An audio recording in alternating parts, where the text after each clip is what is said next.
I'm going to start by talking a little bit about real food, and to me there's no better place to start that discussion, same way I started in the book, by going to Parma in Italy, which is to me the sort of epicenter of great food production, especially Parmigiano-Reggiano, the king of cheese, which, as you can see, I chose for a wedge of that to be on the cover of the book. And when I went to Parma, I've been to Parma several times, but you go there and you see how these foods, and it's not just the cheese, that's where they make prosciutto de Parma, and a lot of the good balsamic vinegar comes from Modena next door, and Barilla, the biggest pasta maker, is there, and Parmalat, the biggest Italian agricultural product company of all, is there. It's a huge food town, and it's a great food town. It's off the radar for a lot of American tourists, but it's worth going to. And if you do go, you can tour any number of these. There's about 300 dairies that make Parmigiano-Reggiano. They all make it exactly the same way as they have for between 800 and 1,000 years, so it doesn't really matter which one you go to. They're not innovating or cutting corners or teching it up.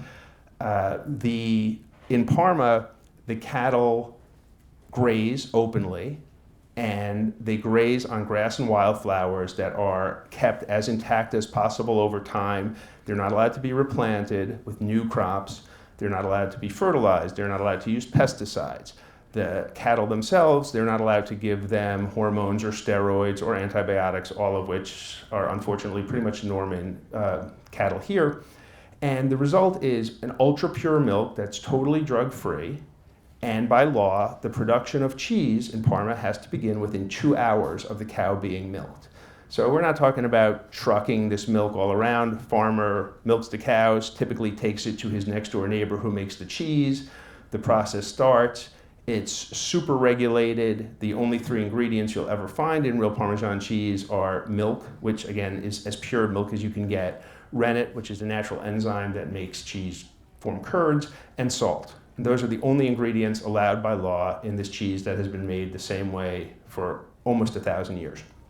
So the result, and it's made in only one size, there's not a lot of creativity when it comes to making this cheese, but it's really, really good. And it's one of the only foods in the world that is every single piece of cheese made is tested before it's sold to the consumers.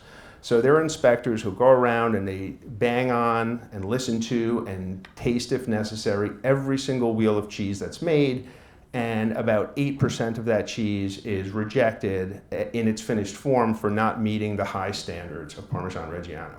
So long story short, you buy a wedge of Parmigiano-Reggiano, you know exactly what you're getting in terms of both quality and taste. It's never bad. It's the only time you ever get cheese that's bad is if it's been poorly stored, it's too old when you buy it.